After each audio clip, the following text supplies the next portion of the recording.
Theory का प्रश्न है।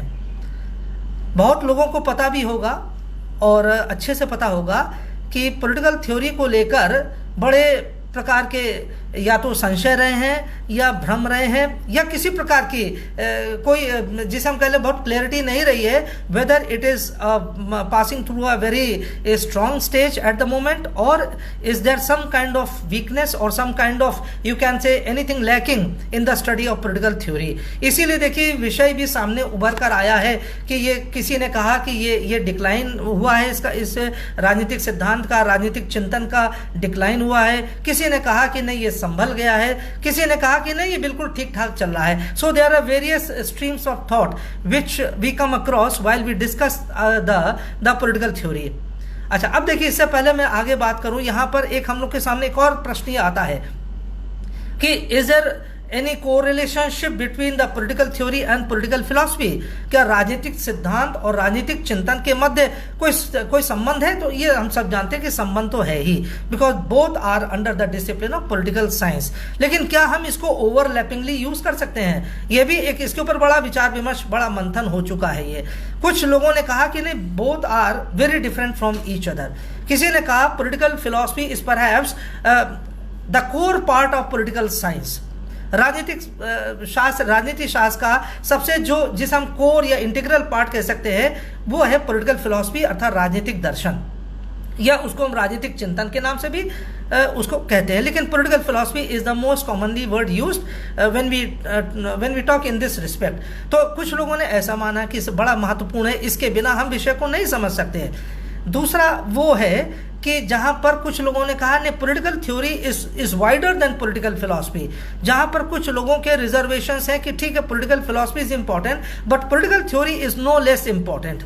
अब देखिए अगर हम यहाँ लियो स्ट्रॉस की अगर हम बात करें, इन दोनों विचारधाराओं को के संदर्भ में हम बात करें दोनों में संबंध क्या है, तो लियो स्ट्रॉस हमारे लिए बहुत बड़े हमारे सामने बहुत बड़े दार्शनिक चिंतक के रूप में आते हैं और वो पॉलिटिकल फिलॉसफी को बहुत महत्व देते हैं।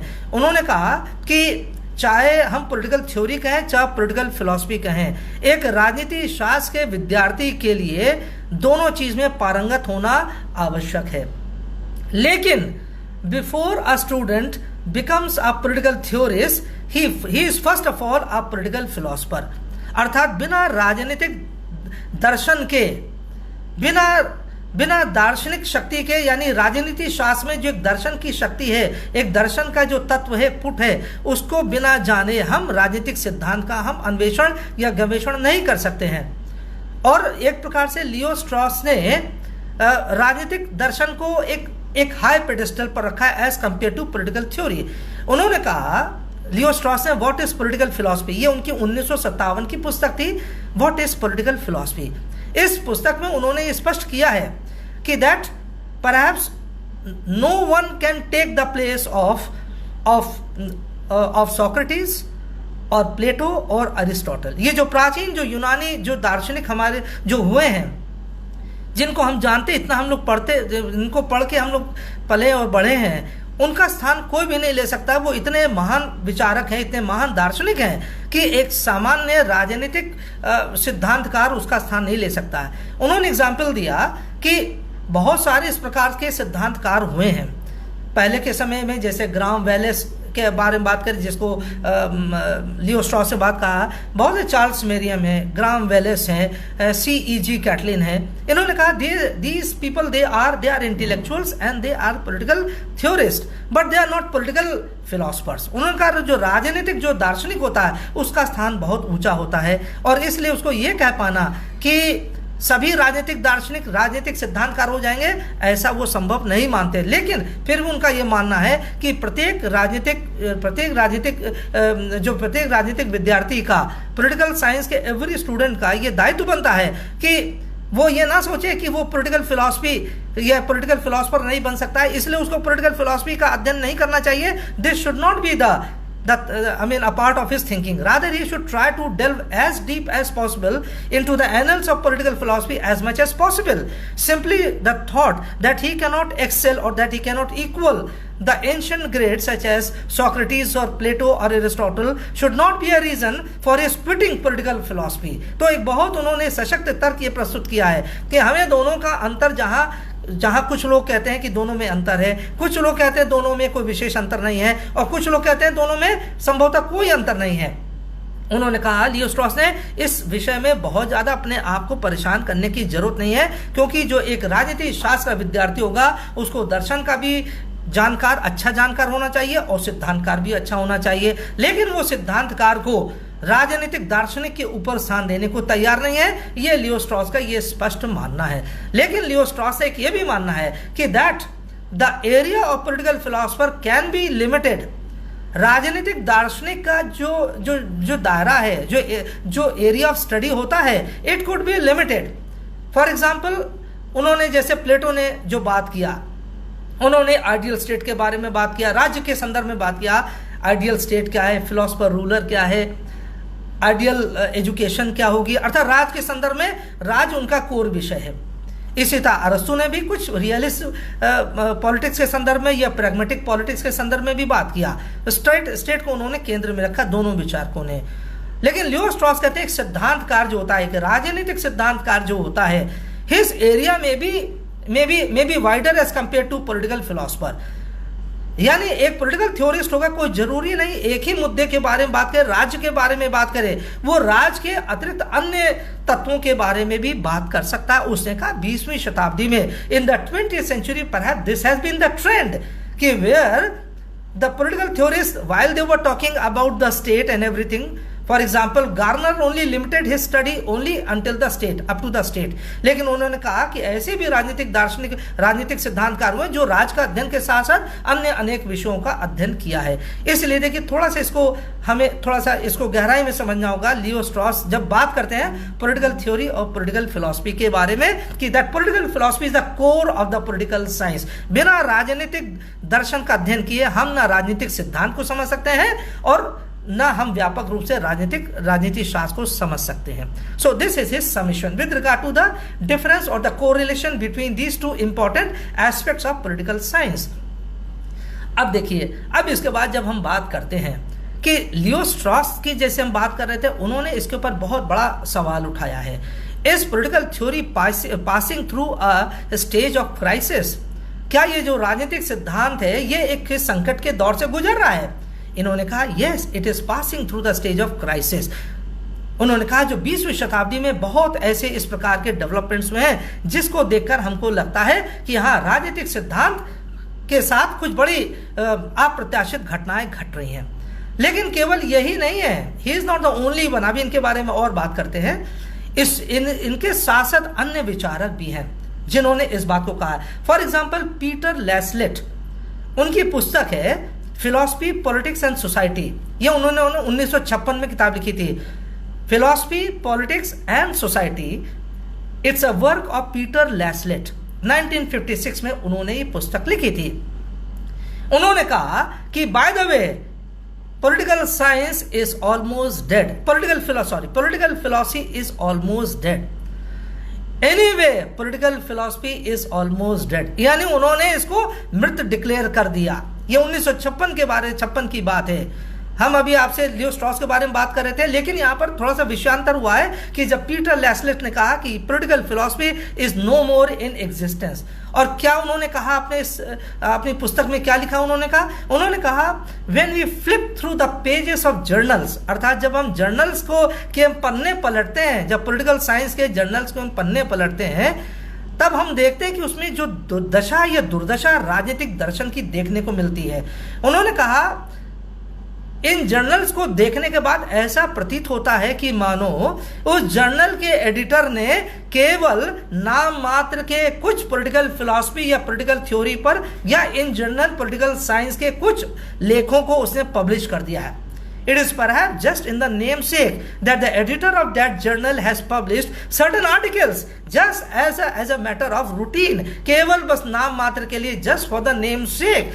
Otherwise, there is no interest of the editors of the political science journals in political philosophy or in political theory.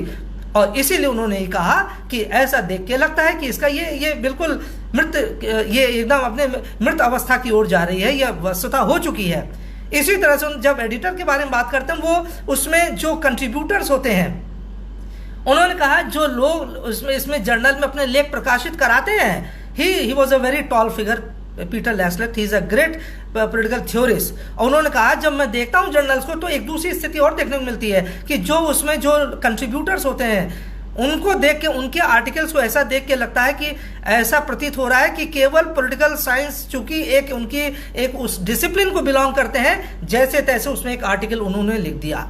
That is also just in the name सेक।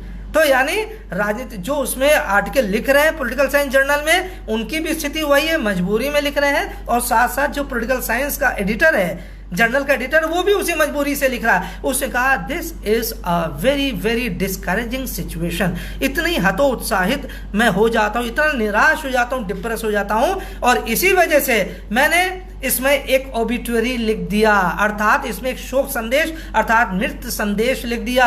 अपनी जो पुस्तक है लेक्चर सीरीज, जैसे सिमवाल साहब भी करा रहे हैं, उसी तरह से उन्होंने लेक्चर सीरीज में अपना जो पहला ये जो किताब निकाली थी फिलॉसफी पॉलिटिक्स एंड सोसाइटी में, उनका जो उन्होंने ओबिट्यूरी शुरू में लिखा है, यानी शोक संदेश लिखा है, जो किसी के मृत्यु हो जाने पर कोई शोक संदेश लिखता है। और उन्होंने कहा मैं इस पॉलिटिकल फिलॉसफी नाम के विषय को या इसकी उपधारा को मैं इसको मृत घोषित करता हूं। ये एक उनका ये था, ये उनका एक असर्शन है, उनका ही सबमिशन है। उसी तरह से एक और विचारक हैं जिसको हम जानते हैं रॉबर्ट ढाल के नाम से। रॉबर्ट ढाल again is also a very profound political theorist. उन्होंने बहुत कुछ लिखा है पॉलिटिकल थ्योरी पर, और उन्होंने 1958 के अपने एक लेख में यह स्पष्ट किया कि मुझे पहले लगता था कि संभवतः पीटर लैसलेट ने तो एक बहुत एक्सट्रीम पर जाकर बात कर लिया। रॉबर्ट ढाल ये लिखते हैं 1902 साल बाद ही बस लिखते हैं कि मुझे लगा जब मैंने इनकी ओबिट्यूरी को पढ़ा, शोक संदेश को पढ़ा, मुझे लगा ये तो बड़ा एक डिप्रेसिंग वो उन्होंने एक संदेश लिखा है। मुझे उस समय लगता था कि नहीं ये बहुत ज़्यादा उन्होंने लिख दिया, ऐसा नहीं लिखना चाहिए था। लेकिन आज मुझे ये पता चल रहा है कि जो पीटर लैसलेट ने लिखा वो गलत नहीं है। उन्होंने कहा कि in the English speaking countries of the West, देखिए क्या बोलते हैं रॉबर्ट ढाल, कहते हैं in the English speaking countries of the West where almost all interesting political problems have been solved, political philosophy seems to be dead। उन्होंने कहा कि पाश्चात्य देशों में जहां अंग्रेजी राजभाषा है, वहां पर हम देखते हैं कि बड़ी महान से महान बहुत बड़ी बड़ी राजनीतिक विपदाओं को तो सुलझा लिया गया है, राजनीतिक समस्याओं को सुलझा लिया गया है, लेकिन मुझे कहते हुए दिख हो रहा है कि राजनीतिक दर्शन की मृत्यु हो चुकी है। That political philosophy is dead, that the crisis of political philosophy has not been able to be solved. कहते हैं ये इंग्लिश वेस्टर्न कंट्रीज में तो चूंकि उन्होंने कहा उनके पास बहुत सारे मीन्स हैं, उनके पास बहुत सारी रेमेडीज हैं, उन्होंने बड़ी बड़ी समस्याओं को सुलझा लिया। द्वितीय विश्व युद्ध में भी वो विजयी हुए हैं। They were on the winning side, they were the victorious, they managed to punish their enemies, but they have not managed to save the political philosophy from demise or the political theory from demise. ये इनका दूसरा कथन 1958 में। इसी तरह से 1961 में जब आते हैं, 3 साल बाद ही एक और विचारक है ब्रायन बेरी। ब्रायन बेरी भी ही is a commentator, he is a political theorist, और उन्होंने भी इसी तरह की बात किया है। उन्होंने कहा कि अब देखकर ऐसा लगता है, पूरा जर्नल आप पलट जाइए और अब तो एक भी सार्थक आर्टिकल हमको नहीं लगता है, दिखता है कि जो पॉलिटिकल थ्योरी पर या पॉलिटिकल फिलॉसफी पर हम देख सके। तो ये जो ब्रायन बेरी हैं 1961 में, इनका भी एक हमारे सामने एक बड़े महत्वपूर्ण ये चर्चित विषय है। इसलिए ये बात कहना गलत नहीं होगा कि जब हम बात करते हैं कि that political theory has it declined or has it ever declined in the past, yes it had declined in the past. ये पहले की बात हम बता रहे हैं कि 1956, 58, 61 यानी पूरा 50 और 60 के दशक में लियो स्ट्रॉस का ये मानना था कि इसमें एक डिक्लाइन आया। और जैसे जैसे हमने जो आपको जो सबके वक्तव्य बताए, इससे प्रूव होता है कि yes it was passing through a stage of acute crisis. अब इसके बाद बात आती है 1970s की। Let us come to the next stage, the 1970s। 1970 का अब एक हम दशक में चलते हैं। 1971 में जॉन रॉल्स जो अमेरिकन पॉलिटिकल साइंटिस्ट है, अमेरिकन थ्योरिस्ट है, पॉलिटिकल थ्योरिस्ट है, उनकी पुस्तक है, सब जानते हैं, a theory of justice. A theory of justice written in the year 1971 by John Rawls. और ये किताब लियो स्ट्रॉस ने भी इसके ऊपर कमेंट किया। This book became such a such A hit with the people, कहा कि जिस प्रकार से लोगों में इतना डिप्रेशन व्याप्त हो गया था कि अब हमको पूछने वाला कोई नहीं है, सब प्रैग्मेटिक पॉलिटिक्स की तरफ भाग रहे हैं, सब यथार्थवादी राजनीति की तरफ भाग रहे हैं, सब एम्पिरिकल पॉलिटिकल थ्योरी के पीछे भाग रहे हैं और अब हमको पूछने वाला कोई नहीं है। ऐसे परिस्थिति में ये कहा गया, ये लियो स्ट्रॉस ने कहा 1971 में जब ये पुस्तक आई अ थ्योरी ऑफ जस्टिस, उन्होंने कहा it became an instant hit with the people. जैसे हम लोग बात करते हैं ना बेस्ट सेलिंग नॉवेल्स जो होती हैं, अर्थात जो बहुत तेजी से किताबें जो उपन्यास बिकती हैं, उसी तरह से ये जॉन रॉल्स की पुस्तक भी थी। और इसमें उन्होंने कहा एक सूजन एक एक एक, एक, एक बहुत बड़ी क्रिटिक है वो,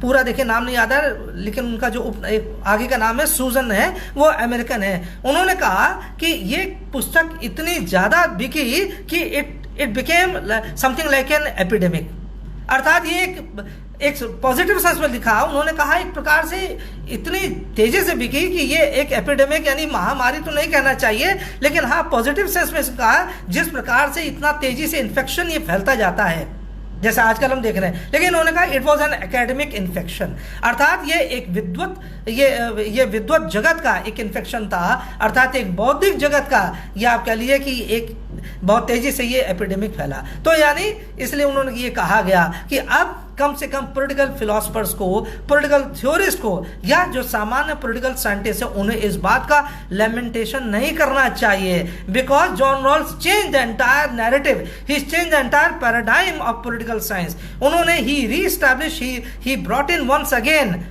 the normative political theory or the normative political science in the discipline of empirical political science. अभी तक जो पूरा 50 के बाद के जो दशक चल रहा था कि अर्थात पूरा अनुभववादी राजनीतिक विज्ञान की ओर हम लोग बढ़ने लगे थे, उसके स्थान पर या उसी पूरी विचार श्रृंखला में अब उन्होंने इस चीज को अर्थात एक नॉर्मेटिव, अर्थात एक आदर्शवादी, एक नीतिपरक, एक आदर्श मूलक इस चीज को उन्होंने एक पॉलिटिकल साइंस के एक नए स्वरूप को उसमें समाहित कर दिया। इसलिए it became a game changer. सब लोग मानते हैं कि इसने बहुत बड़ा परिवर्तन उसमें स्थापित कर दिया। तो अब देखिए ये तो दूसरा स्कूल हो गया। पहला स्कूल कौन हुआ? जिसमें पीटर लेस्लेट का नाम आता है, दूसरा आता है रॉबर्ट डाल का आता है, और तीसरा आता है ब्रायन बेरी का नाम आता है। इन तीनों विचारकों ने राजनीतिक दर्शन को और राजनीतिक सिद्धांत को मृत घोषित कर दिया था। हमको ध्यान रखना होगा कि जब हम क्राइसिस ऑफ पॉलिटिकल थ्योरी के बारे में बात करते हैं तो हमें इसके समर्थन में इन लोगों के बारे में बात करनी होगी। And these three are the leading political theories who declared that political philosophy and political theory both have come to an end. अब लेकिन जब हम बात करते हैं कि जब इन्होंने the death of political theory जब बात किया, उन्होंने कहा राजनीतिक सिद्धांत मृत हो चुकी है, तो किस राजनीतिक सिद्धांत के बारे में बात कर रहे हैं? ये बात कर रहे हैं एक सिद्धांतवादी, अर्थात एक आदर्शवादी राजनीतिक सिद्धांत का। ये बिहेवियरलिस्ट पॉलिटिकल थ्योरी के बारे में नहीं बात कर रहे हैं। This line of distinction we have to remember every time कि अर्थात वो यथार्थवादी राजनीतिक दर्शन के बारे में नहीं बात कर रहे हैं जिसको डेविड ईस्टन ने और बहुत सारे कैटलिन ने और ग्राम वायलेस ने इन सब ने कहा था। उस राजनीतिक सिद्धांत के बारे में नहीं बात कर रहे जो व्यवहारवादी है, जो बिल्कुल विज्ञानवादी राजनीतिक सिद्धांत है, उसकी तो ये लोग बिल्कुल बातें नहीं कर रहे हैं। तो उन्होंने कहा जो आदर्शवादी नीतिपरक जो सिद्धांत जो राजनीतिक सिद्धांत था उसका जो अभी तक अंत हो गया था, उसके बारे में इन तीनों विचारकों ने कहा। वो एक फर्स्ट स्कूल ऑफ थॉट हो गया। दूसरा स्कूल ऑफ थॉट वो था कि जहां पर कुछ लोगों ने कहा कि नहीं डिक्लाइन हो रहा है, अर्थात ये गिरावट की ओर जा रहा है। अब देखिए ये कौन कहता है गिरावट की ओर जा रहा है? यहां पर दो लोग हैं उसमें। एक है अल्फ्रेड कोवन की पुस्तक आई थी जो 1953 में 1953 में आई थी। इस नाम से आई थी the decline of political theory. Alfred Cobban 1953 में उनकी पुस्तक आई the decline of political theory.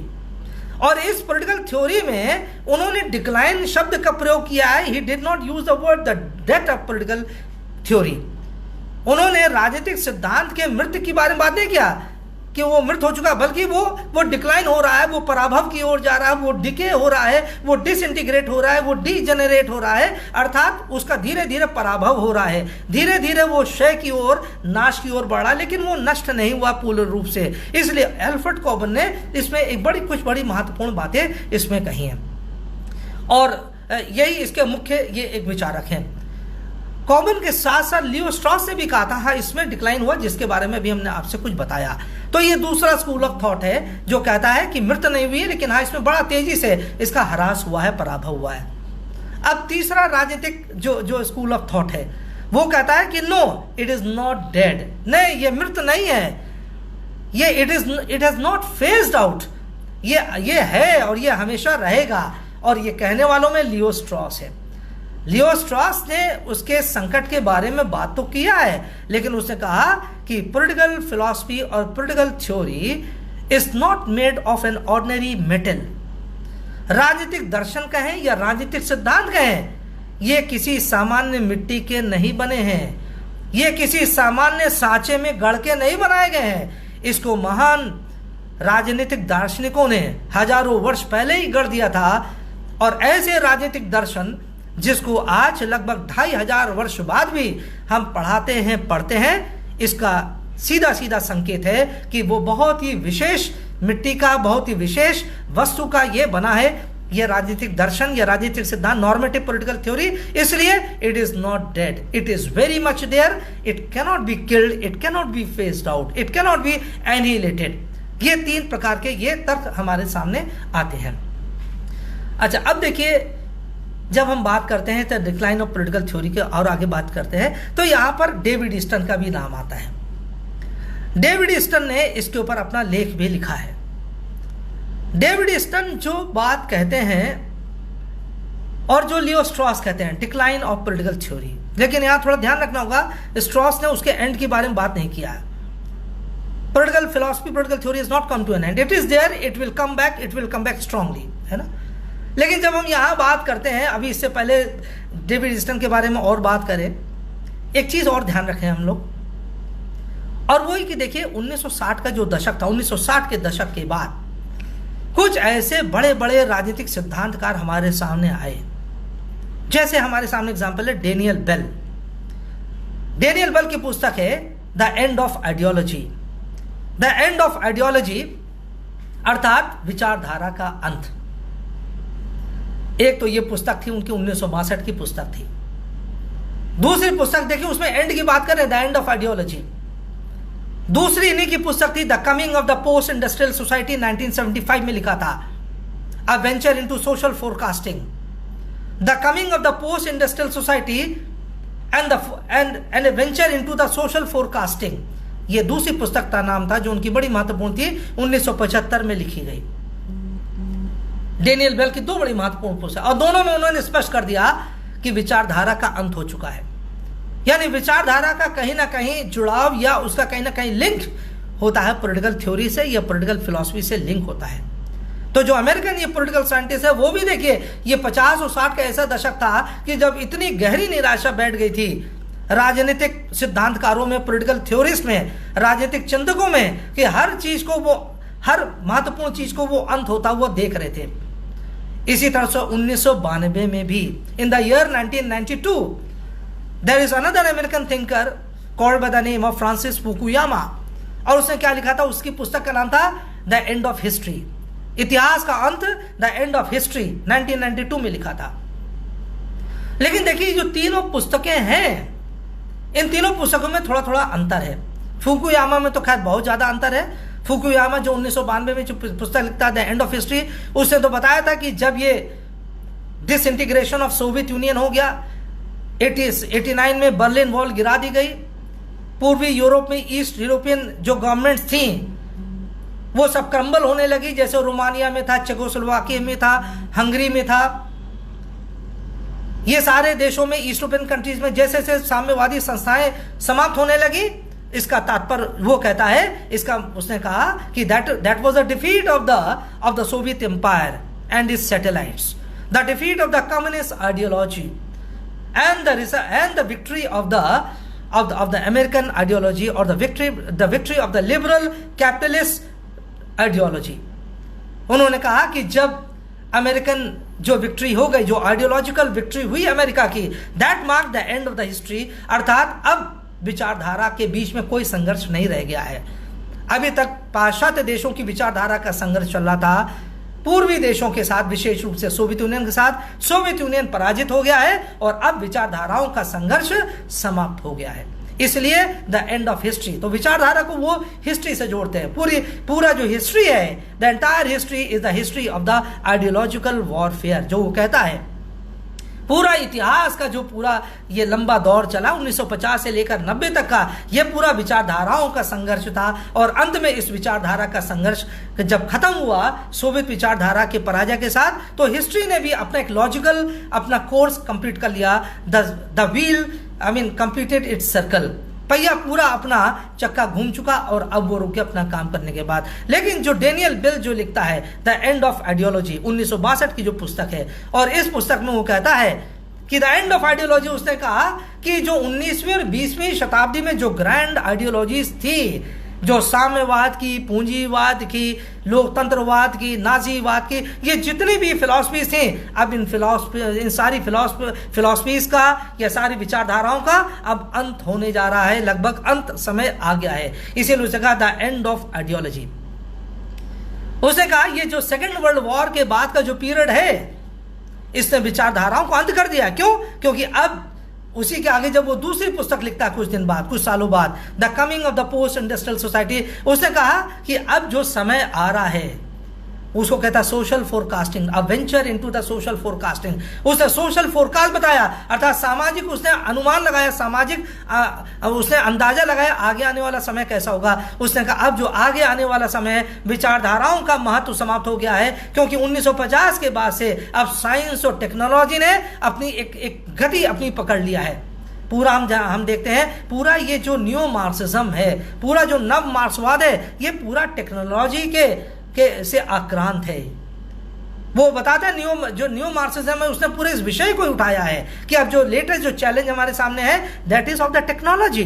और इसी बात को डेनियल बेल ने उठाया द एंड ऑफ आइडियोलॉजी, अर्थात अभी तक आइडियोलॉजी ही मेन संघर्ष का कारण थी, यानी ड्राइविंग फोर्स थी। लेकिन अब विचारधाराओं का कोई अब महत्व नहीं रह गया है, बल्कि अब we are entering into a new age. उसी को कहता है द पोस्ट इंडस्ट्रियल सोसाइटी। लेकिन कहता है जब हम पोस्ट इंडस्ट्रियल सोसाइटी में आएंगे, इसका तात्पर्य यह नहीं है कि विचारधाराओं का पूरी तरह से अंत हो जाएगा। उसने कहा जब हम लोग इंडस्ट्रियल सोसाइटी में प्रवेश किए थे तो भी हम अग्रेरियन मेथड्स का इस्तेमाल कर रहे थे। बहुत सारे देशों में जहां ट्रैक्टर चल रहे थे, जहां पर बड़ी बड़ी एग्रीकल्चर मशीनें चल रही थी, वहां बैलों से भी जुताई हो रही थी खेत की। वहां रेन वाटर, वहाँ अभी मानसून पर भी बहुत कुछ वो डिपेंडेंस थी। भले ही पाश्चात्य देशों में नहरें और कैनाल्स और ये सब और बोरिंग मशीन्स आ गई थी, लेकिन इंडस्ट्रियल सोसाइटी में आने का मतलब ये नहीं कि हम पुराने मेथड्स को टोटली हम भूल गए या उसको हम बिल्कुल इस्तेमाल नहीं करेंगे। इसी तरह वो कहता है जब पोस्ट इंडस्ट्रियल सोसाइटी आएगी तो उसका मुख्य महत्व क्या होगा कि that will be an age of information, that will be an age of education, that will be an age of technology, that will be age of science and development. इसी को कहता है पोस्ट इंडस्ट्रियल सोसाइटी।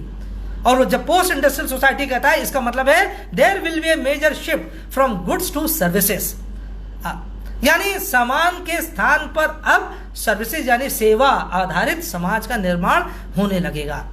अगर हम भारत की जो हमारा जो इकोनॉमी है, अगर हम देखें, हमारी इकोनॉमी में लगभग 56%, 26% मैन्युफैक्चरिंग सेक्टर है, अराउंड 56% या 57% सर्विस सेक्टर है, और तीसरा क्या है, एग्रीकल्चर सेक्टर जो लगभग 17% है। तो यानी हम अपने देश में हम देख रहे हैं एक प्रकार से जो डेनियल बेल ने कहा पोस्ट इंडस्ट्रियल सोसाइटी है, अर्थात हमारे यहाँ सर्विस सेक्टर ज्यादा ग्रो कर रहा है। और अनेक पाश्चात्य देशों में भी सर्विस सेक्टर यानी जैसे बैंक है, टेलीकॉम है, ये सारी जो चीजें इंफॉर्मेशन टेक्नोलॉजी है, these are all the service sector जो हमारी सेवा कर रहे हैं। मैन्युफैक्चरिंग उतना नहीं रह जाएगा, सामानों का निर्माण उतना नहीं रह जाएगा, प्रबल वो दावेदारी नहीं रह जाएगी इकोनॉमी में जितना सेवा क्षेत्र का रह जाएगा। तो खैर ये जो यहाँ बस बात कहने का अभिप्राय ये था कि 1950 और 60 के जो दशक है, कई मानों में किसी ने कहा ये इस राजनीतिक सिद्धांत की मृत्यु हो गई है, किसी ने कहा कि इंडस्ट्रियल सोसाइटी की मृत्यु हो गई है, किसी ने कहा विचारधारा की मृत्यु हो गई है। तो अर्थात the entire 50s and decades, the entire decades of 50s and 60s is marked by a pronounced pessimism, अर्थात एक बहुत ज़्यादा निराशावादी एक हमें माहौल देखने को मिलता 50 और 60 के दशक में। उस प्रकार की जो परिस्थितियाँ उस समय डेवलप हो रही थी। लेकिन जैसे बाद में, इससे पहले हमने बताया कि लियो स्ट्रॉस ने यह स्पष्ट कर दिया था कि अब आप रोना बंद कर दीजिए। Now you people should stop crying and lamenting. क्यों? क्योंकि अब जॉन रॉल्स ने बड़ी महत्वपूर्ण किताब, लैंडमार्क पुस्तक लिख दिया है, और वो भी एक बड़ी इन्फेक्शस हो गई है। हर एक व्यक्ति को ये किताब चाहिए, हर व्यक्ति को पढ़ना है। ये बेस्ट सेलिंग नॉवल हो गई है, इसलिए इसने आपके सारे पुराने कष्टों को इसने दूर कर दिया है। तो ये एक बहुत बड़ा ये परिवर्तन आता है। लेकिन अब आज के दौर में जब हम बात करते हैं कि जो क्राइसिस है, कि क्या जो ये बात कहते हैं कि जॉन रॉल्स की जो लंबे समय तक, कई हम कह लें 20 सालों तक, लोग दे वर simply bewildered by the you can say by the diversity of the book, by the depth of the book। इस किताब की इतनी गहराई थी, बहुत लंबे समय तक अधिकांश लोग हतप्रभ थे, चकाचौंध थे। लेकिन जैसे बाद में फिर लियो स्ट्रॉस ने कहा, नहीं, अब 20 साल बाद people have developed resistance to John Rawls. 20 साल बीत चुके हैं, 25 साल बीत चुके हैं, अब लोग रॉल्स को अच्छे समझ गए हैं, अब इनको भी लोग चैलेंज करना शुरू कर दिए हैं। यानी अब कई सारी और थ्योरीज आने लगी हैं। इसलिए जॉन रॉल्स आज के समय में he stands vastly challenged by different schools of thought, by different streams of thought, है ना। जो पहले की बात थी वो आज संभवतः उतनी नहीं रह गई है, जैसे स्ट्रॉस ने और अन्य विचारकों ने बताया। अब देखिए, जो क्राइसिस के बारे में बात करी जाती है, पॉलिटिकल थ्योरी क्या, अभी क्राइसिस के और कौन कौन से फैक्टर्स थे। हमने एल्फ्रेड कॉबन का अभी नाम लिया। एल्फ्रेड कॉबन की पुस्तक है the decline of political theory, जो उसने 1953 में पुस्तक लिखी थी। इसके जवाब में डांते जर्मिनो ने एक पुस्तक लिखी थी, beyond ideology the revival of political theory. ये 1963 में किताब आई थी उसकी, 1967 में किताब आई थी डांते जर्मिनो की। डांटे एलिगेरी से इसको कंफ्यूज ना करिएगा, वो तो फ्रेंच थिंकर था, बहुत पहले का था, मध्यकालीन था। ये डांते जर्मिनो है। डांते जर्मिनो ये विचारक है, थ्योरिस्ट है, क्रिटिक है, ये कमेंटेटर है, और इसकी पुस्तक थी beyond ideology the revival of political theory. Beyond ideology the revival of political theory 1967 में इनकी ये पुस्तक आई। और ये एक प्रकार से दोनों में एक रनिंग, एक प्रकार से विवाद था। कॉबन ने कहा कि it is political theory has declined over the years. कॉबन और इसको उसको जर्मिनो मानने को तैयार नहीं थे। तो दोनों में जिस प्रकार से हम देखते हैं कि जोर्गन हबरमास में और डेरिडा में जो हमेशा एक रनिंग फ्यूड रहा है, रनिंग एकेडमिक फ्यूड रहा है बहुत लंबे समय तक, दोनों बिल्कुल स्टॉलवर्ड्स है, एक सुपरस्टार तो दूसरा मेगा स्टार। तो जैसे डेरिडा में और हैबरमास में बड़े इंटेलेक्चुअल डिस्कोर्सेस हुए थे, एक दूसरे के प्रतिद्वंदी के सामने हमारे आते हैं, उसी तरह एल्फ्रेड कॉबन और डांते जर्मिनो भी एक समय दोनों के बड़े एक आप कह लिए बड़े महान बौद्धिक प्रतिद्वंदी हुआ करते थे। लेकिन कॉबन का क्या मानना है क्राइसिस ऑफ पॉलिटिकल थ्योरी को लेकर? कुछ महत्वपूर्ण उसके जो हम कह लें कि जो उसके रिमार्क्स हैं, उसके जो बात कहना चाहता है। अब देखिए, वो सबसे एक बड़ी बात कहता है कि the democracy has killed classical political theory. Democracy has killed classical political theory, ये उसकी बड़ी इंपॉर्टेंट स्टेटमेंट है जो लिखता है the decline of political theory अपनी पुस्तक में लिखता है। अर्थात लोकतंत्र ने शास्त्रीय या परंपरावादी राजनीतिक सिद्धांत को समाप्त कर दिया, खत्म कर दिया। That is he attributes the demise or not the demise, he attributes the decline of political theory to democracy. कहता जो वेस्टर्न जो पॉलिटिकल डेमोक्रेसी है, जो पाश्चात्य देशों का जो लोकतांत्रिक सिद्धांत है, व्यवस्था है, प्रणाली है, उसने पारंपरिक नीतिवादी आदर्शवादी राजनीतिक सिद्धांत को समाप्त कर दिया, उसको मृत्यु के स्तर पर ले गया। अर्थात इट हैज किल्ड। ये बहुत बड़ी बात, बहुत बड़ा ऑब्जर्वेशन है ये। अब क्यों उसने ऑब्जर्वेशन ऐसा किया? कॉबन ने इसलिए किया, उसने कहा कि अगर हम कंपैरेटिव जरा एनालिसिस करें बिटवीन द एंशिएंट डेमोक्रेसी जो एथेंस में या ग्रीस में हुआ करती थी डेमोक्रेसी और आज की डेमोक्रेसी, वो हमारे हिंदुस्तान के बारे में तो नहीं बात करता, but obviously is talking about the American democracy in general. His prime focus is on American democracy as well as democracy as it prevails in other European countries. तो कहता है अगर हम लोकतंत्र को देखें प्राचीन देशों में, विशेष रूप से यूनान में या मिस्र में अगर हम देखें, वहां पर लोकतंत्र का क्या स्वरूप था। वो कहता है कि प्राचीन यूनान में इतना उदात्त उसका स्वरूप था। It was so glorious. Democracy in ancient Athens was in its you can say in its most beautiful form. It was in superlative degrees. क्योंकि उस समय का जो लोकतंत्र था वहां पर everyone had the liberty to talk openly in the society, be it about the government or be it about the people who were opposing the government. कहता है कि प्राचीन जो यूनान था, मिस्र था, वहां पर लोगों को लोकतंत्र के बारे में इतना अच्छा ज्ञान था, इतनी स्वतंत्रता थी, वास्तविक लिबर्टी थी कि जब वो सरकार की भी आलोचना कर सकते थे, वो किसी सरकार की किसी संस्थाओं की आलोचना कर सकते थे, किसी की भी आलोचना कर सकते थे। यानी एकेडमिक क्रिटिसिज्म की उनको भरपूर उनको वो परमिशन थी, या वहां पर एक कल्चर था, परमिशन तो नहीं, एक कल्चर था। That was a kind of prevailing culture और प्रिवेलिंग एटमॉस्फेयर। और कोबन कहता है संभवतः यही कारण था कि जब एथेंस में इतने बड़े बड़े संस्थाएं की स्थापनाएं हो गई, देयर वाज डायरेक्ट डेमोक्रेसी। कहता है there was the concept of philosopher ruler. लोग खुलकर आदर्श राजा के बारे में बात करते थे, लोग खुलकर बात करते थे। जैसे कहता अरस्तु भी बात करता था, प्रैग्मेटिज्म के बारे में बात करता है। कहता है ये तो उसने सब कुछ उठाया वहां पर अपने प्राचीन समाज में। जो उस समय वहां का शासक था उसके विरुद्ध उसने बात उठाई कि हम एक आतताई को, एक निरशंसवादी शासक को भी हम कैसे बनाए रख सकें। उन्होंने कहा कि क्या आज के लोकतंत्र में यह संभव है? He says no, it is not possible. In fact, there has been the other way around.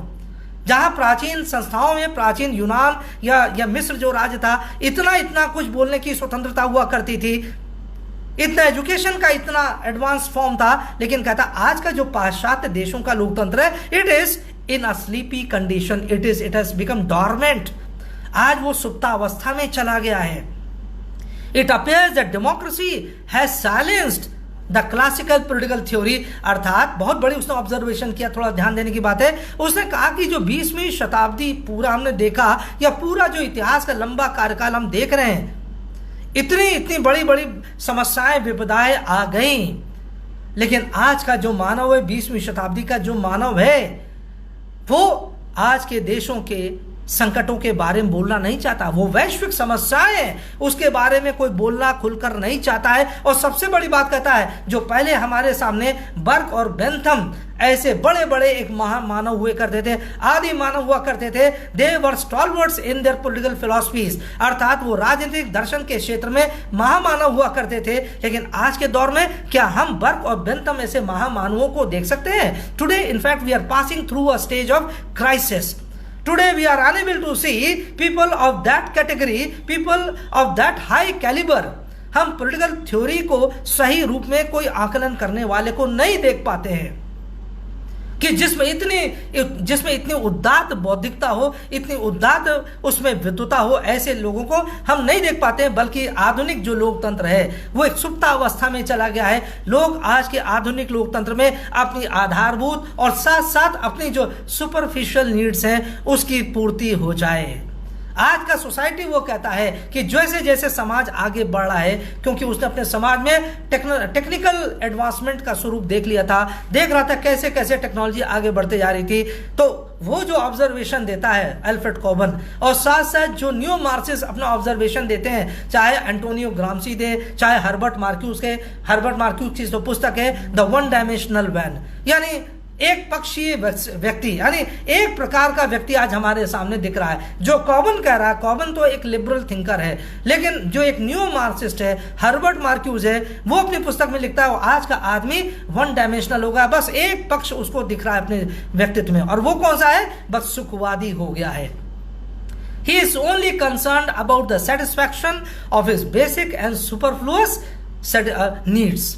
केवल उसकी आधारभूत साथ साथ मनोरंजन संबंधी आवश्यकताएं पूर्ण हो जाए, टेलीविजन हो जाए, उसके समय में तो टेलीविजन था, सिनेमा था, और भी जो थोड़ा सा जो और उसके समय में हर्बर्ट मार्क्यूज के समय में या अल्फ्रेड कॉबन, दोनों समकालीन हैं, दोनों के समय में जो उन्होंने देखा कि किस तरह से कल्चर को एक मनोरंजन के रूप में प्रस्तुत किया जा रहा था। Culture had become a midwife to entertainment, अर्थात वो एक प्रकार की एक सेविका हो गई थी। जो संस्कृति, जो एकेडमिक, जो पहले कहाँ बात करी जाती थी, लेकिन ये दोनों कहते हैं कि संस्कृति अर्थात जो बौद्धिक संस्कृति थी, विचारशील यानी एक चिंतन मनन करने वाली जो संस्कृति थी, आज वही संस्कृति इस तथाकथित बौद्धिक युग में आकर एक मनोरंजन की एक साधिका बन गई है, उसी का ही वो एक पूरक बन गई है। तो उन्होंने कहा किस प्रकार से संस्कृति में गिरावट आ रही है। ये कॉबन जो एक लिबरल पॉलिटिकल थिंकर है, और साथ साथ हर्बर्ट मार्क्यूस जो एक न्यू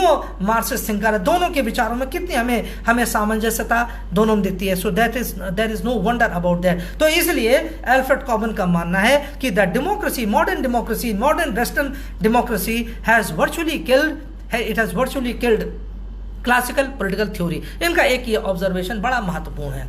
दूसरी बात कॉबन ने कहा है कि पॉलिटिकल थ्योरी क्यों और हम देखते जा रहे हैं गिरावट की ओर जा रही है। कॉबन का यह मानना है कि जो एक प्रकार का एक निराशावाद की स्थिति सामान्य रूप से बढ़ती जा रही है। That is the feeling of depression is slowly and steadily engulfing the academic world. There is a kind of depression, there is a kind of downfall that could be witnessed by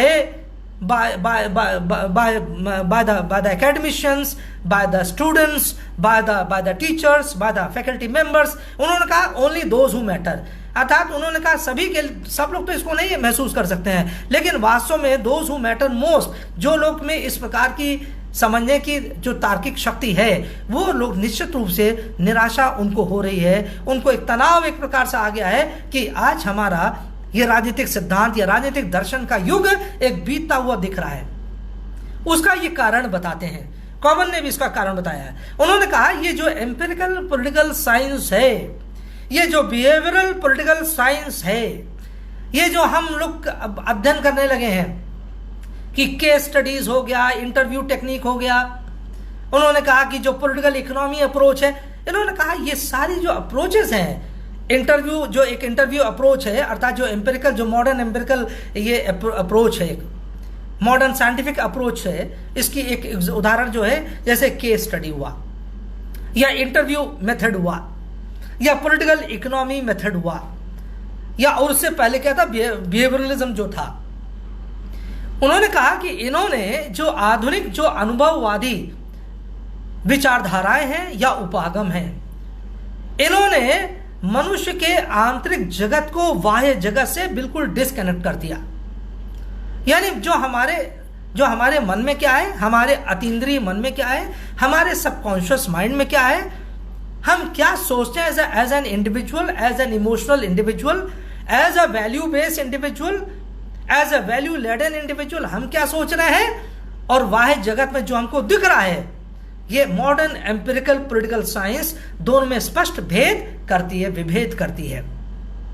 modern political science totally rest not on the inner connections of the subject with the individual, but it rest with the external appearances. कहता है आज का ये जो विषय है, हम जब राजनीतिक सिद्धांत और राजनीतिक दर्शन के बारे में बात करते हैं, इसीलिए ये आज हमें दूर होते दिख रहे हैं, क्योंकि आज का जो हमारे पढ़ने का नजरिया है वो बिल्कुल सुपरफिशियल है, बाहर का है। हम पढ़ेंगे केवल हम एज अ रीडर हो गए हैं, और जो पॉलिसी मेकर्स हैं वो दूसरे सेट ऑफ पीपल हैं। कानून बनाने वाले या राजनीति में हिस्सा लेने वाले या राजनीतिक व्यवहार से जुड़े, वो एक डिफरेंट कैटेगरी ऑफ पीपल है। political actors, political policy makers, people in government, they belonged altogether different set of category. Whereas the academicians, they come altogether, they belong altogether to a different set of category. दोनों में बहुत भेद है, विभेद है. अब देखिए कॉबन यह कहना क्या चाहता है. कॉबन ने कहा एक समय वो था कि जब पॉलिटिकल थ्योरिस्ट या पॉलिटिकल फिलोसफर ही पॉलिटिकल एडमिनिस्ट्रेटर हुआ करता था. Now this is a very important observation from कॉबन, Alfred कॉबन. जब वो कहता है the decline of political theory, उसने कहा एक समय वो था. अगर हम कहता वो हमें बहुत ज्यादा दूर जाने की जरूरत नहीं है.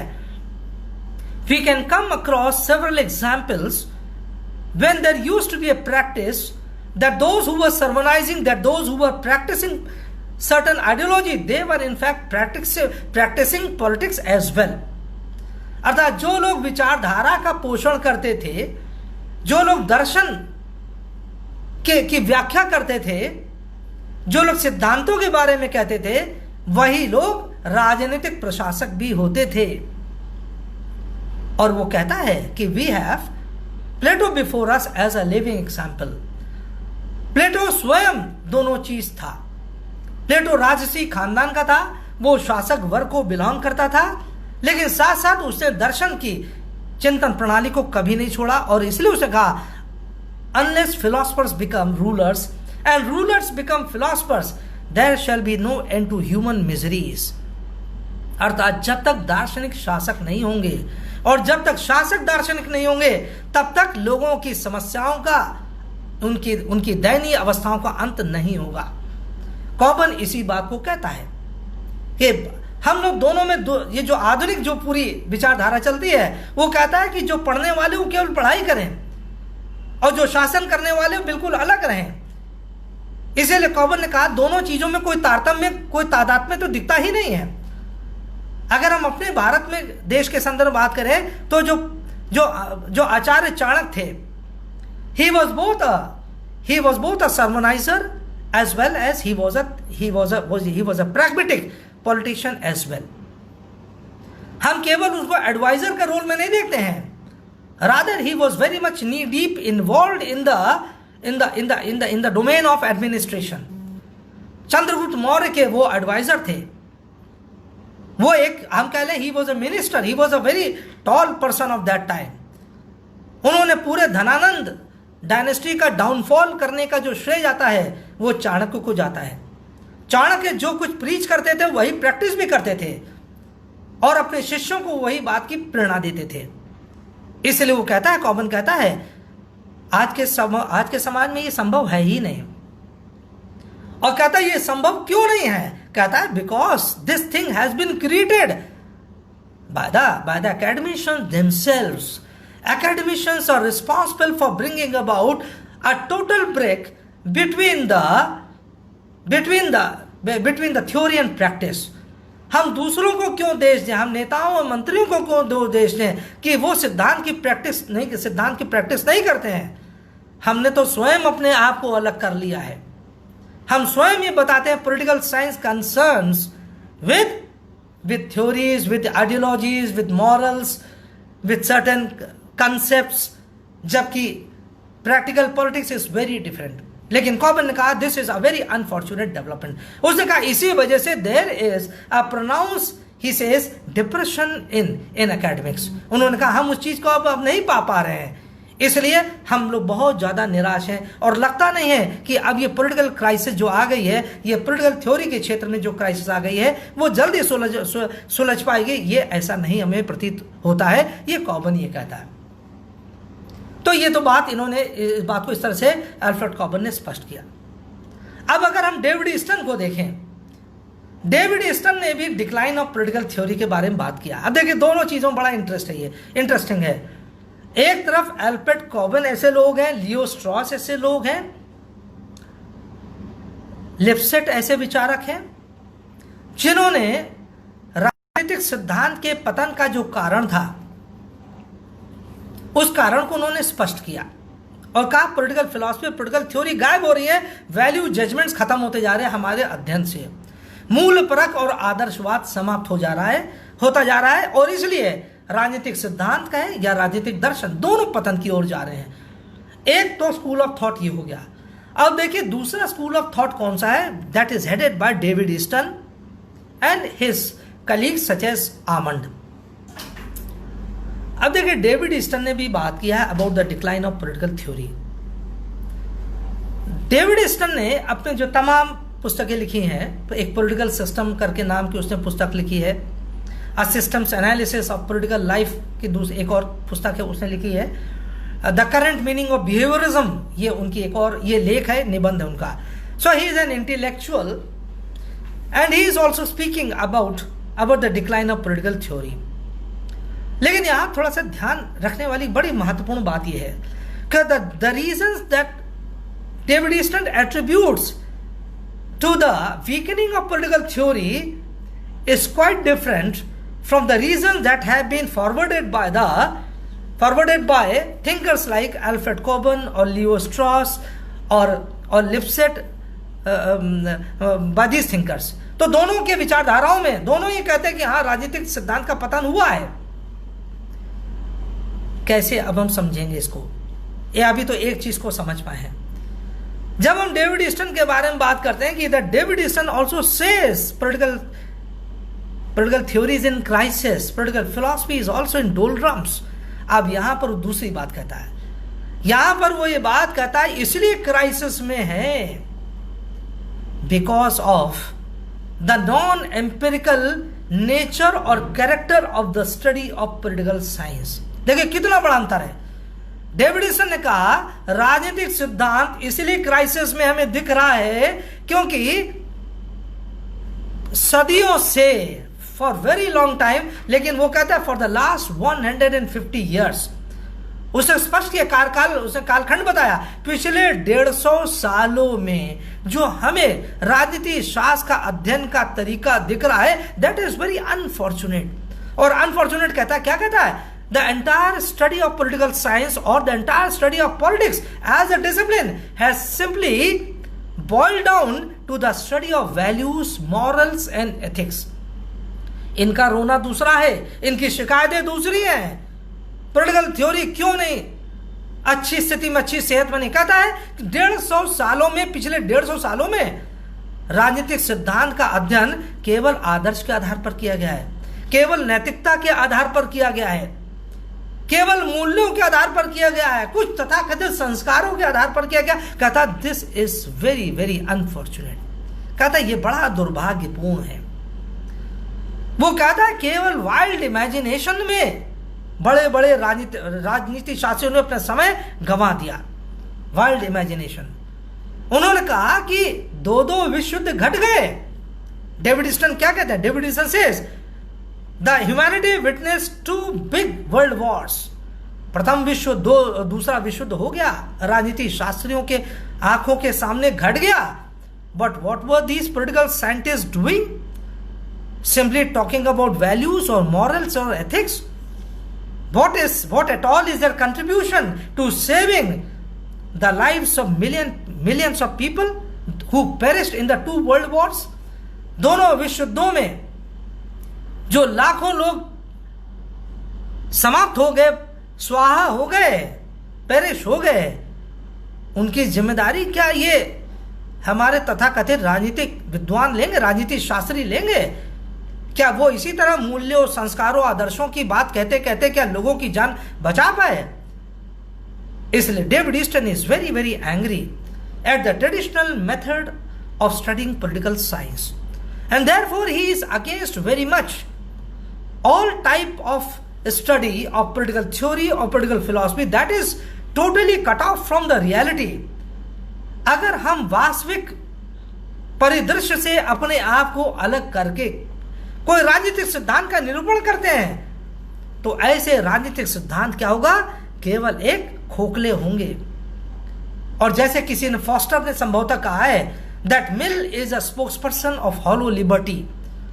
हॉलो लिबर्टी के बारे में जिसे बात कर रहा है, फॉस्टर ने कहा है कि that mill is a spokesman of hollow liberty, अर्थात खोखली स्वतंत्रता के बारे में बात करता है जॉन स्टुअर्ट मिल। और इसी तरह से डेविड ईस्टन ने भी कहा ऐसे राजनीतिक सिद्धांत, ऐसे राजनीतिक दार्शनिक जिनका वास्तविकता से कोई लेना देना नहीं, जो आज की विषम परिस्थितियों से अपने आप को जोड़कर नहीं देख सकते हैं, जो केवल एक पुरातन विचारधाराओं में लिप्त हैं, केवल जो एक इमेजिनेशन, वाइल्ड इमेजिनेशन में लगे हैं, ऐसे अध्ययन का कोई औचित्य नहीं होता है। और इसीलिए उसने कहा पॉलिटिकल थ्योरी पिछले 150 सालों में यही काम करती आई है। Political theory has done nothing other than this thing, just involve yourself in speculative thinking, just wild guesses, wild imagination, just hallucinating in the imaginary world, in the utopian world। केवल काल्पनिक दुनिया में पिछले 150 सालों में ये राजनीतिक शास्त्रियों ने अपना समय बर्बाद कर दिया है। और इसलिए वो कहता है, हमें लगता है कि political theory has fallen into deep crisis. अब देखिए दोनों में कितना अंतर है। Just see the world of difference between what David Easton says and what is said by thinkers like Alfred Cockburn and Lipset and so many other thinkers। अब देखिए, अब इसका उपचार क्या बताते हैं। अब जब इसके उपचार के बारे में बात आती है तो डेविड ईस्टन ने कहा, हाँ, जब एक बात और यहाँ पर बड़ी इंटरेस्टिंग है, उन्होंने कहा एक तो बस अपना इमेजिनरी वर्ल्ड में ये लोग खोए रहे 150 सालों में, कितने युद्ध हो गए इनको तो ये भी नहीं पता, कितने लोग मर गए ये भी नहीं पता। फिर उन्होंने कहा कि इसका एक जो मूल कारण एक और है। इन्होंने कहा these thinkers they cut themselves off from the critical or the brute necessities of the life or the brute realities of the life. कहते हैं कि इन लोगों ने कभी जानने का प्रयास नहीं किया कि हम अपने राजनीतिक दर्शन को किस तरह से और सार्थक कर सकते हैं। और चूंकि 150 सालों में किसी प्रकार का कोई अनुभव के आधार पर अध्ययन नहीं हुआ, अनुभव के आधार पर, अनुभव क्या, यानी दो विशुद्ध हो गए। हम लोगों ने अनुभव किया कि the world was plunged into great darkness, into wild darkness, that there was destruction and mayhem all around. चारों तरफ मृत्यु का तांडव और पूरा डिस्ट्रक्शन होते हुए देखा, लेकिन इन लोगों ने कभी भी इस चीज को अनुभव करने का प्रयास नहीं किया। तो उसने कहा, डेविड ईस्टन ने कहा कि किसी प्रकार का कोई जो एम्पेरिकल जब स्टडी हुई ने 150 सालों में, तो पॉलिटिकल थ्योरी क्राइसिस में नहीं जाएगी तो कहां जाएगी। Where at all political theory will go other than going to hell if the political theories did not concern themselves with trying to gain empirical evidence about the destruction that took place। इसलिए David Easton के पास क्या उपचार है। अब David Easton के पास उपचार यह है, उसने कहा कि अगर आज के दौर में राजनीतिक सिद्धांतों को अगर व्यवहार परक बनाना है तो व्यवहार परक अध्ययन करिए, व्यवहार परक अध्ययन करिए। मूव टुवर्ड्स साइंस, जैसे होता नहीं, let us retire to the state of nature.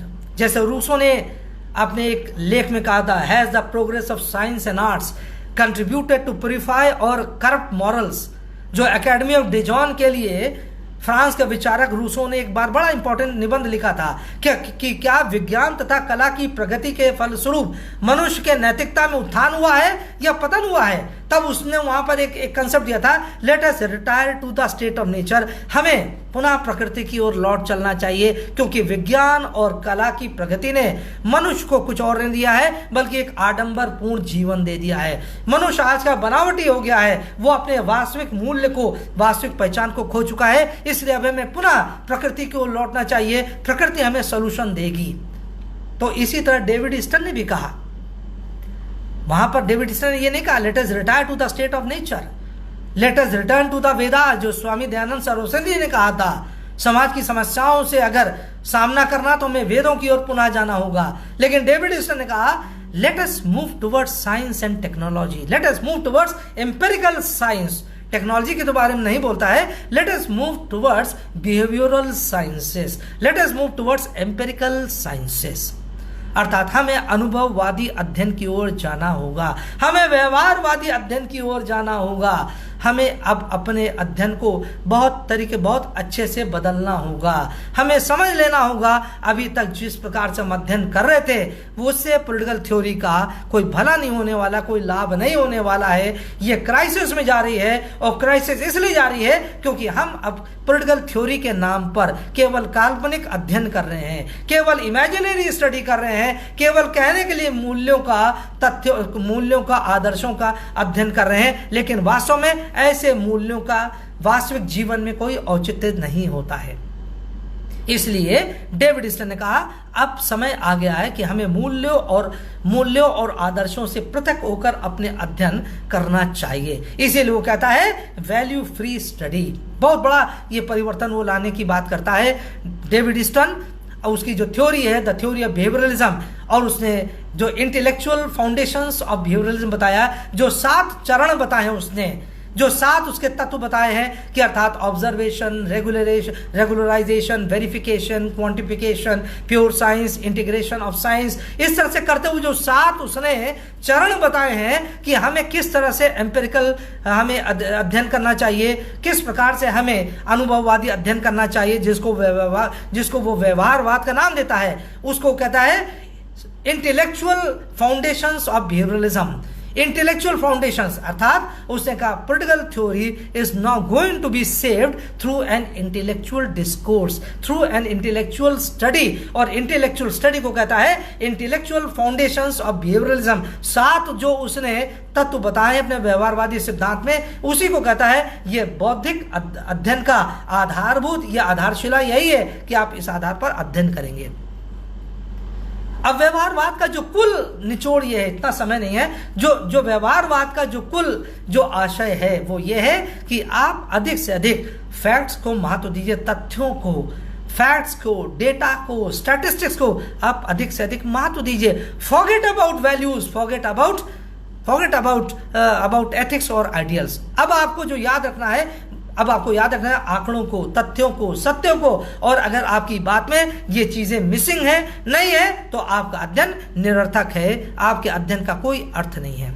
इसलिए देखिए डेविड ईस्टन का जो कहता है जो क्राइसिस ऑफ पॉलिटिकल थ्योरी है उसका कारण दूसरा है, और जो एल्फ्रेड कॉबन या इसके समानांतर जो अन्य विचारक हैं जिनके बारे में भी बात हुई, उनके विचार या उनके तथ्य या उनके जो रीजंस हैं, दोज आर वेरी डिफरेंट। तो जब हम पॉलिटिकल थ्योरी, जब क्राइसिस ऑफ पॉलिटिकल थ्योरी के बारे में बात करते हैं, we need to remember this very important differentiation between the theory of crisis of political theory. इसलिए ये बहुत जरूरी बात है, इसको हमें भूलना नहीं होगा।